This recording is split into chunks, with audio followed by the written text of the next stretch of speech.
I was standing in the middle of my parents' living room, the same living room where I'd celebrated Christmas mornings and birthday parties as a child, except now, every familiar thing felt poisonous. My father sat stiff in his armchair, my mother standing just behind him with her arms crossed, her face as cold as stone. My older brother, Matthew, leaned against the wall with that smug grin that made my skin crawl. On the coffee table lay the stack of papers that ended my life as I knew it. They had taken everything, my share of the family business, my savings, even the house I'd worked 3 jobs to help pay off. And the worst part? They did it legally. Their signatures were neat and clean on the documents, while my own was forged. "You should have been smarter, Emily," Matthew said, tilting his head like he was giving me advice instead of spitting on my dignity. My heart pounded so hard I could barely hear him.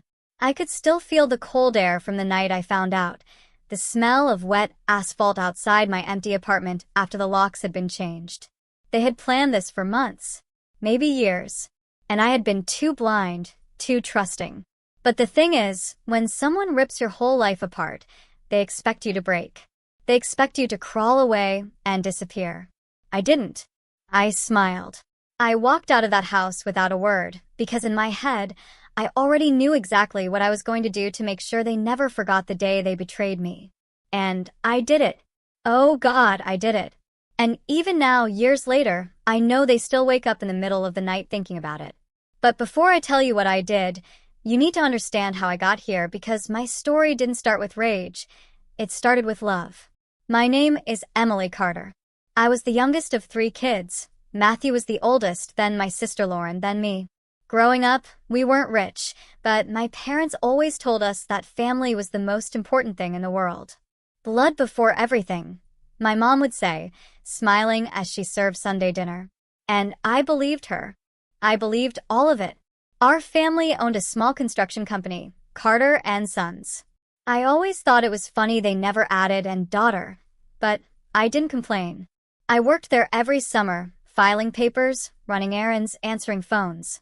It was understood that one day the business would be split evenly between us 3 kids. After college, I came back home and started working full-time at the company. Lauren had moved to California to become a photographer, so it was just Matthew and me in the office with Dad. Those first years were some of the best. We would all eat lunch together, tease each other about clients, and even stay late to help with big projects. I thought we were building something together, something that would keep us close forever. But cracks started to show. I noticed Matthew taking long lunches, missing deadlines, and talking to clients like they were his personal buddies.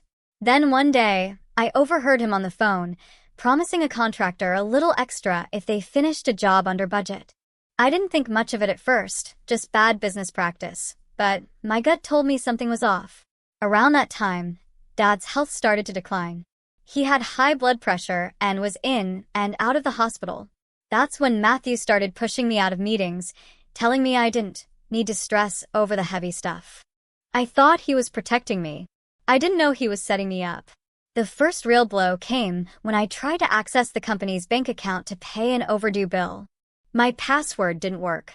When I asked about it, Matthew shrugged and said Dad had changed all the passwords for security. It sounded reasonable. I trusted them. Then one night, Lauren called. She sounded nervous.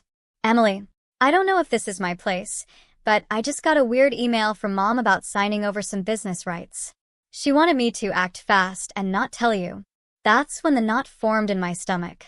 I drove to my parents' house the next morning and asked them about it. Mom brushed it off, saying Lauren must have misunderstood. Matthew laughed like it was a joke. I let it go. I shouldn't have. 2 months later, my world collapsed. I came home from work to find my apartment locks changed. The landlord said my lease had been terminated by my parents. My bank account? Drained. When I confronted them, that's when I saw those papers. My signature on them. But I never signed anything. "Don't make this harder than it needs to be, Emily," Mom said, her voice calm but final.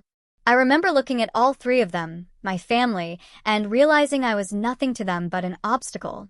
I left that day with nothing but the clothes on my back, my phone, and a fury inside me that burned hotter than I thought possible. But the first night I spent sleeping in my car, I made myself a promise. I would take back more than they ever stole from me.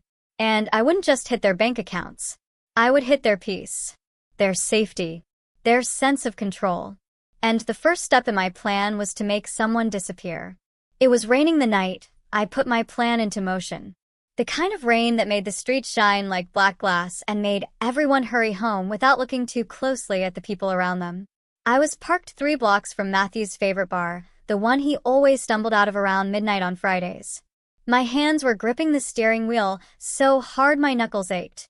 For weeks, I'd been watching him, his routines, his friends, the way he always walked the same route to his car, head down, scrolling through his phone. I wasn't stalking him for revenge yet. At first, it was just survival. He had taken my home, my savings, my stability. I wanted to know who I was up against. But the more I saw him laugh, drink, and live like nothing had happened, the more the anger inside me sharpened into something dangerous. That night, he was drunk. I could see it in the lazy way he stepped off the curb, his jacket half-zipped, his keys dangling between his fingers. He didn't notice the black SUV idling just ahead of his car. He didn't notice the man leaning against the hood, smoking a cigarette. I had made a call 2 days before. Not to a hitman, this wasn't about killing anyone, not yet, but to someone who knew how to make people disappear for a while. A favor owed from years ago, back when I helped a friend's cousin out of a bad legal mess. I watched from my car as Matthew stopped, squinting at the man in front of him. There was a brief exchange. Then the cigarette hit the ground, the SUV door swung open, and Matthew was gone. Just like that. I drove away before anyone could connect me to it. My heart was pounding, but I wasn't shaking. I thought I'd feel guilty. I didn't. I thought I'd feel scared. I didn't. I felt power. For the first time since they took everything from me, I was in control. But this wasn't just about Matthew. This was about all of them. The next morning, my phone rang. It was my mother. "Emily," she said, her voice trembling, we can't find your brother. He never came home last night." I kept my voice flat. "I wouldn't know. You told me to stay out of family matters, remember?" Then I hung up. They must have spent days searching. The police got involved. I even saw my father on the local news, asking for information. Watching them suffer didn't bring back what I lost, but it gave me something I needed: time. While they were distracted, I started digging. I knew the company's books were dirty, but I had no idea how bad it was. Matthew had been siphoning money for years. Dad had covered it up. And Mom? She had been quietly selling company property for cash, putting the money in offshore accounts. All of it, every dirty detail, I stored away like bullets in a loaded gun. 2 weeks later, Matthew reappeared. No one asked questions, not out loud, but I could see in his eyes when I bumped into him at the grocery store that he knew. He knew I was behind it. He didn't say a word. For a while, things went quiet. I got a job at a small diner, kept my head down, and waited. But the silence didn't last. One night, I came home to find my car windows smashed and a note on the driver's seat. "Stay out of our business, or next time it's you." They wanted to scare me. Instead, they gave me my next move. Because if they wanted a war, they were about to get one. The very next morning, I walked into the county courthouse with a thick folder in my hand, evidence that could put my parents and my brother in prison. I wasn't turning it in yet. Not until I had exactly what I wanted from them. But as I stood on the courthouse steps, I felt eyes on me. I turned and froze. It was my sister, Lauren. And she was holding something that could destroy me just as easily as I could destroy them. Lauren stood there in the gray morning light, her hair damp from the drizzle, clutching a thick brown envelope to her chest. She wasn't smiling, but she wasn't angry either. It was worse than that. Her face was unreadable. We hadn't spoken much since she moved to California years ago. She'd only been back home a handful of times, mostly for holidays or when Dad was in the hospital. In my mind, she'd been the only one who stayed out of the dirt, the only one who hadn't stuck a knife in my back. But now, seeing her there, I realized I might have been wrong. "You've been busy," she said softly, glancing at the folder in my hands. "And stupid." I swallowed. "What's in that envelope, Lauren?" She stepped closer, her boots clicking on the wet pavement. "Proof." Of what you did to Matthew. The world tilted under me. You have no idea. I have every idea. She cut me off, her voice low but sharp. You think I don't know what they did to you? I do. But disappearing him? That was dangerous, Emily. And if you keep going like this, you won't just destroy them. You'll destroy yourself. For a second, I almost believed she was trying to help me. Then I saw the flicker of something in her eyes, something calculating. What do you want? I asked. Her lips curved just slightly. Half. I almost laughed. Half of what? They took everything from me. Half of the company, she said, like it was obvious. I know you have evidence. Enough to bury them. But if you want me to keep my mouth shut about Matthew, and if you want my help taking them down, I get 50% when it's over. My first instinct was to tell her to go to hell. But then I thought about the note in my car, the smashed window, the way Matthew's eyes had burned into me at the grocery store. I was walking a thin line, and Lauren could push me right over it if she wanted. So I nodded slowly. Fine. But you do exactly what I say. The deal was shaky, but it was a start. For the next month, Lauren and I worked in secret. She had contacts, real estate brokers, accountants, people who owed her favors from her photography business. We mapped out every shady deal Mom and Dad had made, every fake invoice Matthew had approved. We even found proof that my parents had bribed a city inspector to ignore safety violations on a major construction project. The plan was to hit them all at once, drop the evidence anonymously to the IRS, the police, and a couple of hungry journalists. A coordinated strike. But the closer we got, the more I started noticing little things about Lauren. She was always on her phone, always texting someone when she thought I wasn't looking. She'd disappear for hours without telling me where she was going. I told myself I was being paranoid. I wanted to believe that at least one person in my family could be trusted. I was wrong. It was a Thursday night when I got home from my shift at the diner and found my apartment door ajar. My heart kicked into overdrive. Inside, the place looked normal until I saw the folder on my kitchen table. The folder with everything. The one I'd hidden in the back of my closet. It was open, and half the documents were gone. I didn't need to guess who took them. I grabbed my phone to call Lauren, but before I could, it buzzed in my hand. A text from an unknown number popped up. You're out of your depth. Stop before it gets ugly. I should have deleted it. I should have walked away. But instead, I started packing. Because if Lauren thought she could play both sides, she was about to learn just how ugly things could get. The next night, I broke into my parents' house.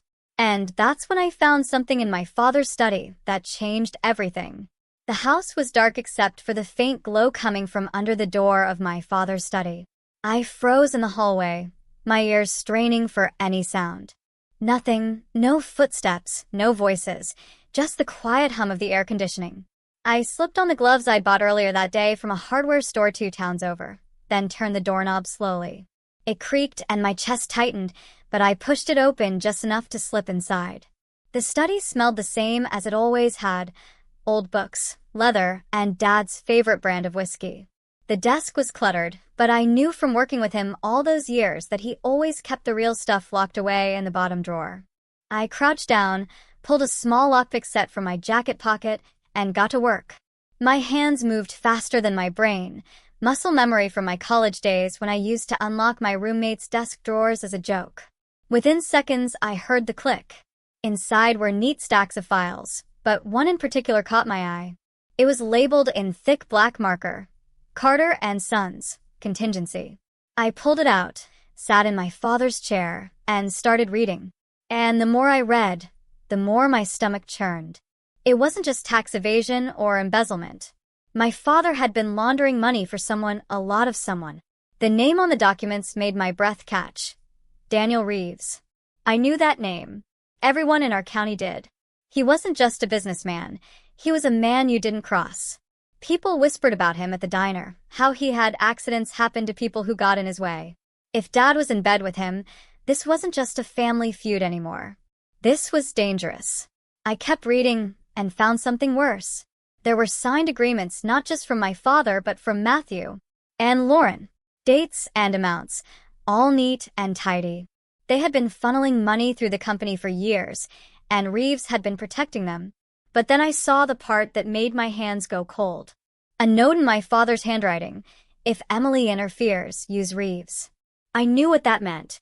The smashed car window. The threatening note. They hadn't just been trying to scare me, they were warning me. I had stepped into something much bigger than family greed. Suddenly, headlights swept across the window, and I ducked down behind the desk. A car door slammed outside. My pulse pounded in my ears. The front door opened. Heavy footsteps. More than one person. I shoved the file into my bag, zipped it, and crept toward the side window. My heart felt like it was going to rip through my ribs. I slid the window open as quietly as I could and slipped out into the damp night air. As I crouched in the bushes, I saw them. 2 large men in dark jackets stepping into the study I had just left. One of them was holding something metallic. I didn't wait to see more. I bolted through the yard, across the street, and didn't stop running until I was 3 blocks away. By the time I made it back to my apartment, my hands were trembling. I locked every window, every door, and sat on the floor staring at my bag. That file wasn't just leverage, it was a death sentence if the wrong people knew I had it. My phone buzzed, and my blood ran cold. It was a photo, taken from across the street. Me in my apartment window. The message that followed was short. "You have 24 hours to give it back." I didn't sleep that night. By morning, I had a plan. If they wanted to play with fear, I was going to give them something much worse. That night, I headed to Daniel Reeves's own office. And I didn't go there to talk. Reeves's office was in one of those sleek glass buildings downtown, the kind that reflected the city lights like a jewel at night. Security cameras lined the outside, and a man in a black suit stood by the front door like he'd been carved out of stone. I wasn't stupid enough to walk right in. Instead, I waited. From the alley across the street, I watched as people came and went, employees leaving for the night, delivery drivers, a janitor hauling trash bags to the dumpster. Just after 11 p.m., the guard at the door stepped away to take a call, pacing toward the far side of the building. That was my chance. I slipped out of the shadows, hood pulled low, and walked like I belonged there. My heart was a drum in my ears, but I kept my head down. I didn't go for the front entrance. I ducked around the back, where the loading bay door was half open. Inside, the air was cool and smelled faintly of lemon cleaner. My footsteps were soft against the polished tile as I found the stairwell and climbed, 2 floors at a time, until I reached the top level. Reeves's office.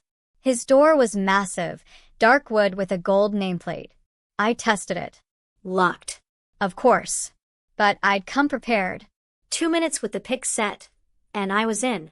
The office looked like a movie scene. Floor-to-ceiling windows with a view of the whole city, shelves lined with leather-bound books, a desk so big it could have been a dining table. On top of it sat a sleek black laptop, closed but humming softly. I sat down and powered it up. No password screen. He must have been too confident or too stupid to think anyone would get this far. The desktop was clean except for one folder labeled Carter and Sons. My fingers trembled as I clicked it open. Inside were scans of contracts, bank records, and most disturbing, photos. Photos of me. Some were recent, me walking into the diner, me unlocking my apartment door, me sitting in my car. Others were older, taken before all this began. My stomach turned as I realized he'd been watching me long before I ever touched that file in my father's study. Then I found an audio file, labeled with today's date. I clicked it. Voices. My father. Matthew. Lauren. And Reeves. "She's got the file," my father's voice said. "If she leaks it, we're all done." Reeves's voice was calm, almost bored. "Then you'd better make sure she doesn't leak it." "I can't have my name in court, Charles. You know how I deal with problems." There was silence, then Matthew spoke. "I'll handle it." A cold shiver crawled up my spine. They weren't just threatening me, they were planning something. Something final. I copied everything from the laptop onto a flash drive, every file, every photo, every recording. Then I wiped my prints from the desk, the mouse, the keyboard, and slipped out the way I came in. By the time I got home, the city was quiet, the streets slick with fresh rain. I plugged the flash drive into my own laptop and backed it up twice. This was more than leverage now. This was insurance. But I didn't get to feel safe for long. Just after 3 a.m., I woke to the sound of my apartment door rattling. Slow, deliberate turns of the handle. Then a quiet metallic scrape, someone working the lock. I grabbed the flash drive, stuffed it in my pocket, and eased toward the window. But before I could open it, the door swung wide. 2 men in black stepped inside, and one of them was holding a gun. The gun's black barrel glinted in the dim light from my kitchen window. The taller man stepped forward, his voice calm but sharp. "Emily Carter, you're coming with us." I didn't move. My mind was spinning so fast it was hard to focus. The flash drive was still in my pocket, its edges digging into my palm. If they took me, they'd search me. They'd find it. I needed a distraction. "Do you have any idea who you're dealing with?" I said, forcing my voice to sound steady. "If I disappear, that file goes straight to the cops. I've made sure of it." The man with the gun tilted his head slightly, almost amused. "You think you're the first person to try that with Reeves?" The shorter man moved toward me, reaching for my arm. Instinct kicked in. I stepped back, grabbed the coffee mug from the counter, and smashed it against his temple. He grunted, stumbling, and I bolted for the bedroom. Behind me, the taller man cursed. "Get her." I slammed the bedroom door, locked it, and yanked open the window. The fire escape was slick from rain, but I climbed down as fast as I could, my hands burning against the cold metal. Halfway down, I heard the door splinter behind me. A gunshot cracked the air, and metal sparked inches from my hand. I didn't stop. I dropped the last 6 feet to the pavement and ran, cutting through the alley and into the maze of side streets. My lungs burned by the time I reached the bus station. I bought a ticket to the first city on the board, didn't matter where, and sank into a seat at the far end of the waiting area. My hood pulled low. The flash drive felt like it weighed 1,000 pounds in my pocket. I knew I couldn't keep it with me forever. If Reeves wanted it this badly, it was more dangerous than I'd even realized. But it was also the only thing keeping me alive. I spent the next week on the move, cheap motels, bus rides that blurred together, never staying in one place long enough for anyone to find me. But no matter how far I went, I could feel them closing in. Then, one night, in a dusty motel room off a highway in Kansas, my burner phone rang. I almost didn't answer, but something made me press it to my ear. "Emily," a familiar voice said. It was Lauren. "They know where you are," she whispered, her voice shaking. "And you're not the only one in danger anymore." Before I could speak, the line went dead. And that's when I heard the sound outside my window, tires crunching on gravel, doors slamming. They had found me. The gravel outside crunched under heavy boots. My pulse roared in my ears as I pressed myself against the wall, trying to think, trying to plan. Running again would only delay the inevitable. This time I needed to end it. I pulled the flash drive from my pocket and stared at it. Every lie, every crime, every dirty deal my family and Reeves had ever made was inside it. I'd been using it as protection, but now I realized if I didn't act tonight, I wouldn't live to use it. My motel room door rattled. I grabbed my phone, opened the secure email draft I'd prepared weeks ago, attached the entire contents of the flash drive, and hit send. It went to 3 places: an investigative journalist I trusted, the state attorney's office, and a federal agent who had once been a regular at the diner. The file was out of my hands now. The door burst open. 2 men in black stormed in. One lunged for me, but I slipped past him, shoving the other into the dresser. I didn't stop to fight. I bolted out the bathroom window, hitting the ground hard and scrambling into the shadows behind the building. Engines roared to life behind me, headlights sweeping the lot, but I kept moving, disappearing into the tree line. By dawn, I was miles away, sitting in the corner of a 24-hour diner, sipping bad coffee and watching the morning news on a flickering TV in the corner. The headline hit like a punch. Local business empire tied to money laundering, bribery, FBI raids multiple homes. They showed footage of my parents being let out in handcuffs, Matthew shouting at reporters, and Reeves being shoved into the back of a black SUV. The anchor said there were sealed indictments, ongoing investigations, and a cooperating witness whose identity was being protected. I knew they'd guess it was me, and I knew that even with Reeves behind bars, his reach might still be long. But I also knew one thing: my family had finally lost everything. They would never get it back. And the part that still haunts them? It isn't the prison cells, or the ruined reputations, or the endless court dates. It's that they never saw it coming. It was me, all along. And they'll wake up every day for the rest of their lives wondering, what if I'm still out there, waiting to finish what I started?